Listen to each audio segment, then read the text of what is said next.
Welcome back to GameSpot's E3 prediction show right here on the lobby. Danny O'Dwyer joined by Chris Waters. Now we've got Martin Gaslin from the UK. Say something in an English accent. Oh, hello. Thank you, Martin. And of course, Justin Haywald as well. Yes. GameSpot news editor. I don't Gentlemen, have a cool accent. You have a wonderful You accent. have a wonderful, cool accent. And I also was used to it. And you know lots about Sony, which is why you have you here. We're going to talk about Sony predictions. Yeah. They had a pretty good E3 last year. Is that fair to say? They did. It was all right. It's such a. It's still amazing that people are still talking about that, and you know that the PlayStation 4 is just kind of still going from that momentum of basically trouncing the Xbox One, and like everything that Xbox said in their press conference, you know, Sony just came out and said, no DRM. You want to use used games? We're going to do that. Also, here's the price, and it's $100 less than their system, and it's still going strong. So wasn't it maybe much of a case that last year all Sony really did was react to what Microsoft did badly? Well, they didn't even have to react. They just went, we're going to stay the same. You know the things you can do on PlayStation 3? That's also what PlayStation 4 does. We're just not going to blow it like Microsoft did. Hooray! And they didn't. No, they didn't. They did not blow it. The best thing I heard at E3 last year, the best, and it's probably not even true at all, is that there was like 100 different slides for that last slide of the price. They had rehearsed all kinds of prices because they were just sitting there waiting for the actual price. So they had it. They could have gone probably down to $5 to $1 million.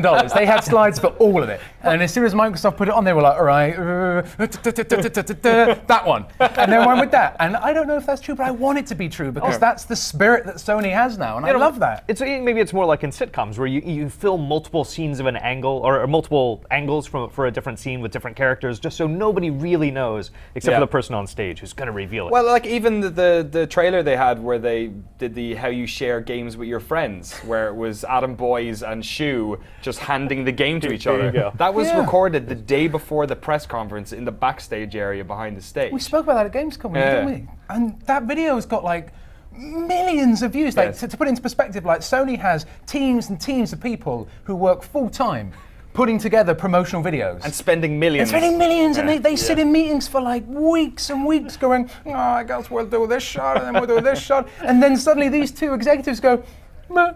And you're like, boom, and the view counter just shoots up. It's like 19 million views or something on YouTube. It's incredible. I mean, do you think they could get away with just staying the course? You know, with showing the same kind of ratio of big games to indie games to PlayStation Now to, you know, living room stuff, and then could they just sort of carry it on and not lose their footing? Well, for me, the PlayStation Now price is something that's going to be really important, and that's someplace where we don't really know what Xbox is going to do. They've been talking about making the Xbox One compatible with, you know, previous games, and the PlayStation's answer has been whatever PlayStation Now is going to be, whatever that price is going to be. And if it's something, you know, that's tied in with PlayStation Plus, which we already have a subscription to, like that'll be awesome, and that will be a huge bombshell. Like you just have access to these games because you're a Plus subscriber, making that even sweeter. But if they make it something, if Xbox comes out and says, and we're going to make all of our XBLA content available if you're an Xbox Live subscriber, but PlayStation goes, and here's a separate service, and it's $20 a month, but you get access to old games, that's not going to be quite the same impact. Well, let's talk about the actual games, the first-party stuff that they can bring to the table. First of all, I want to talk to Martin about DriveClub. So you went over to the studio only a couple of weeks ago, right? I went to Runcorn. Where's Runcorn? It sounds like Liverpool. A planet. Oh, really? It's in Liverpool. Really? Yeah. Nice. How was magical. that? Did any of you play DriveClub last year? No. Okay, I'm gonna be honest. It was bad. Okay. Bad game. It wasn't fun. Last year or recently? Last year. At E3 last year, it was a bad game. Okay. It wasn't fun. The handling was all messed up, and it just didn't have anything. So when they were like, "Oh, do you want to come to Runcorn and play DriveClub?" I was like, "Yes." But when I last played this game, it wasn't very good. And they're like, "Oh, it's better now."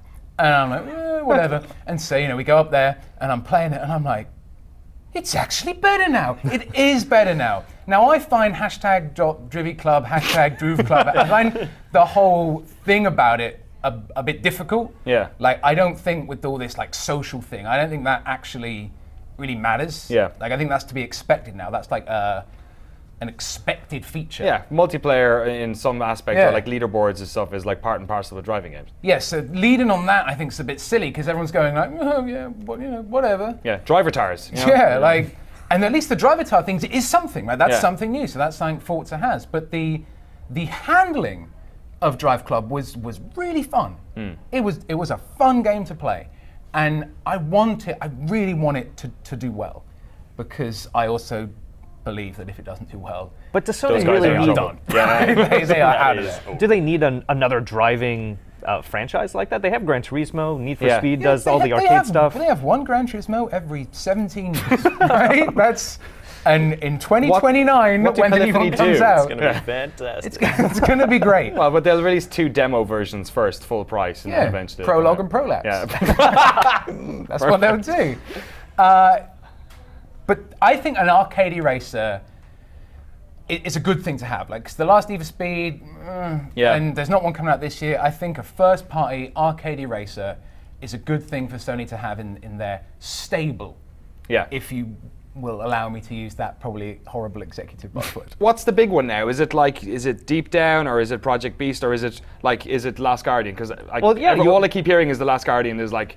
Well, because seems to be this a is real what good set for this year. This is like the 7th year that they haven't talked about The Last Guardian. But this is the one year where it sounds like it actually might be shown. It's either there this year, or it's gone. or it's not happening. Yes, totally. Yeah. Okay, they either took it away a couple of years ago and said, guys, make it a PS4 game, and PS, try not to, not finish it again, or it's gone.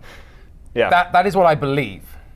I mean, I don't know, but it must be. That makes sense, right? Yeah. That makes sense. So if it's going to be there, That would make it's sense gonna be why there it this hasn't year. been here. Exactly. Why they held off on it for so long. Exactly. And if it's going to be there, it's going to make a splash. I mean, you could show something that is essentially no longer or more complicated than what we saw so many years ago, and I think people would still freak out with delight and anticipation because they're finally getting it. Dude, I would feel so wiggly. And I'd be like, oh my God, I'm freaking out. That's one of the things that makes this so exciting, though, is that amidst all of these leaks that we've had, that Battlefield Hardline, all of the whole trailer for that's come out, so many of these games we already know about. Whereas Sony, what are these studios working on? They have so many internal studios. Are they keeping it a secret? That's awesome. Just got a question here from Morder, who's asking, new God of War, what do you think? Like, what are Sony Santa Monica working on? They have to. Well, they've got Corey back. Corey Haim? Corey Haim. Yeah. Right? Cory Booker, actually, mayor of Newark. It's Balrog, right? It's Balrog. I always know his name is Balrog, and I'm like, no, Balrog is. Is that is monster it- from Lord of the Rings? Mortal Kombat, that's him. It's a character. I must be wrong with that name, but no, it is. He's got him back. He was like the God of War 2 dude, and God of War 2 is the best one. Right? Like, there's the others. Yeah. There's God of War 2, right? So to have him back is really good. And I want it to be a new IP. Like, I want maybe a spiritual successor or something, but like. God of War karting. God of Peace. Goddess of War. Goddess of War, there you go. fine. God of War karting, fine. Just something, like something new. But they've got him back, and that's got to be exciting. Well, we talked about exclusives so much with Microsoft. Yeah. I mean, what are the Sony exclusives? Uncharted. God then? of War is a huge one, and of course Uncharted, which we're like all but guaranteed to see a Yes. significant amount of.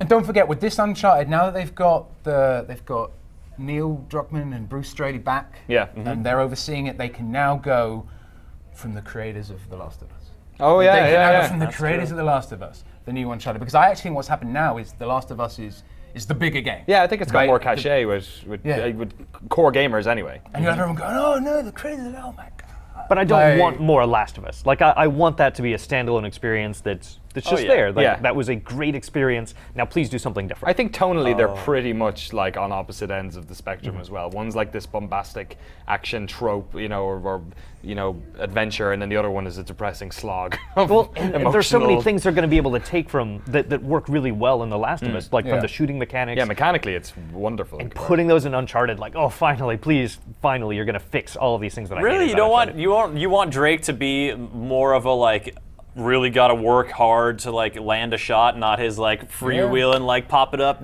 I don't want to walk into a room and go, style. oh, here's 50 enemies that you have to kill. Oh, and then 40 more. Yeah, just kind of. Speaking of walking into yeah. a room and killing 50 enemies, will there be a new Killzone this year? I hope not. No. No? I hope not. One, because I don't like Killzone. What are Guerrilla working on then? They've been working on a new IP for ages. Okay. Like, they've been saying, oh, we've got our new IP, guys, since like 2010. Like, they've been doing this a long time, so it better be good. Last Guardian. It's actually set on Helgas. It's the last Guardian on Helgas. Except now it's actually the Guardian animal thing is actually some sort of Nazi, and you have to kill it. You blow up its home planet, but you're the good guys. And you wear its head. So it doesn't matter. That story worked really well for Killzone. I don't see why they would not want to exactly, replicate it. The rich fiction of Genocide, Killzone. right? It's so hot right now. Hashtag Killzone genocide. Killzone coming soon. Okay, Dark Souls rip-offs. Project Beast, Deep Down. Maybe it's unfair to say that about those games. Project Beast is well, no, you can't call it a rip-off. It's from software. Yeah, it's from. From. Yeah. It's the most exciting game I've seen in ages, and all I've seen is some weird gifts. Yeah. So 4chan leaks. I am so ready to see that game, and that's a very E3 game, if you ask me, because all of us sitting there watching E3, that's the kind of game that would be made to appeal to us. That is again, Tom McShay. It's not for the newspapers. Tom McShay will be doing backflips around the GameSpot. He gets so agile whenever Dark Souls is mentioned. He will be losing his mind. If that happens and Spelunky 2 is announced for Vita, he might just lose his goddamn mind. I'm trying to think what else. Well, one thing I don't think we're going to see at all is Project Morpheus. We saw that, at GDC. Do you think they're not going to show much about it? Not going to show it at all, huh? No, if they do, maybe it'll be over at the booth. Like, you can try out the thing that we showed off at GDC, but so for the people who don't know, early. this is their virtual reality headset, proprietary one that they're making themselves. Has there been much in the way of discussions about how is that going to be specifically for the PlayStation infrastructure? Well, are they going to go down the PC route, or is it? They haven't talked about it a lot. I would assume that this is going to be a PlayStation 4 only kind of device. This isn't going to be coming to PC, but we don't really know. Presumably, though, if they're doing that, then they're going to have to, like the Kinect, they're going to have to make software reasons for people to buy it. Like they're going to have to start making games that are made either specifically for, or at least are additive with the Morpheus. Do you see that being a section in the press conference, maybe? Not at the press conference. I think the press conference is going to focus on the more immediate, the now and the 2015, and this stuff isn't going to be ready by 2015. Even Oculus isn't. I just don't think we'll see any Morpheus. In fact, what I think we'll do is they'll talk about how well the PlayStation has done.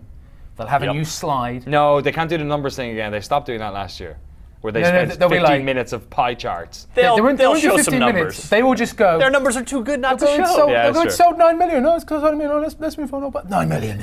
Shipped and sold. Yeah, and then they will just move on. So they'll update with that, and they'll talk about how they've got the present sorted, and there will be a bit and we're also we're investing in the future, and then a Morpheus thing will appear in the background, and we're still sort of making it, so they'll move on to Lawrence Fishburne will come out sitting on a chair that does not look dissimilar to this one. A man can dream. Say, he likes to chill. Last year there was a bunch of weird indie games that came out of nowhere. That Shadow of the Beast announcement was the strangest thing I've ever seen in my life at Gamescom. Yeah. What other do you think there's going to be any more weird indie stuff? Oh, absolutely. It's all going to be AAA indies now. But I'm wondering, is there going to, because there's a lot of indie games that at the moment have like No Man's Sky, which nobody knows what platform they're coming out on. Do you think it might be a thing where both Microsoft and Sony are going to try and grab some of those for timed exclusives? I really do. Oh, definitely. And indies were such a huge part of their messaging last year. They're going to continue to embrace that. I think we're going to see even more cool indie stuff that both Microsoft and Sony have been able to snatch up. And I really don't want it to be exclusive. I want it to come to as many platforms as possible because I want to be able to play it on everything. Well, I think the phrase timed exclusive is totally one we're going to hear a lot, or at least is going to be true about a lot of games this year. Because I feel like with so many of these indie games, you're past the point where one company is just buying them outright. Yeah. There's look, on the balance, if we can get exclusivity for the first 3 months, and that's when people are hyped about it, that's going to give us a significant share, and then, who knows what the business logic is behind it for the creator and for the publisher. But I think timed exclusives are much more a thing that you see with this caliber game, and certainly something that both these two big publishers are going to be leaning hard into for E3. But just when you'd have Geometry Wars 2 and Shadow Complex and other games I'm forgetting because there's lots of lights on me. Trials HD, when Summer Arcade was good, it was so good. And I know this is the Sony bit, but just for either of those things, maybe Sony can have Autumn of PlayStation Store or whatever, I don't know, but something. Fall, sorry. Yeah, sorry. And we're not going to know what's good until we get there. Those are the games you have to try out. You see the demo and you're like, well, that's kind of quirky and fun. But then you play it and you're like, oh my God, this is so awesome. Cool. All right, gentlemen, thank you so much for coming on, talking a bunch of Sony mess. Microsoft and Sony are probably going to be the most interesting out of the two of them, especially after what happened last year.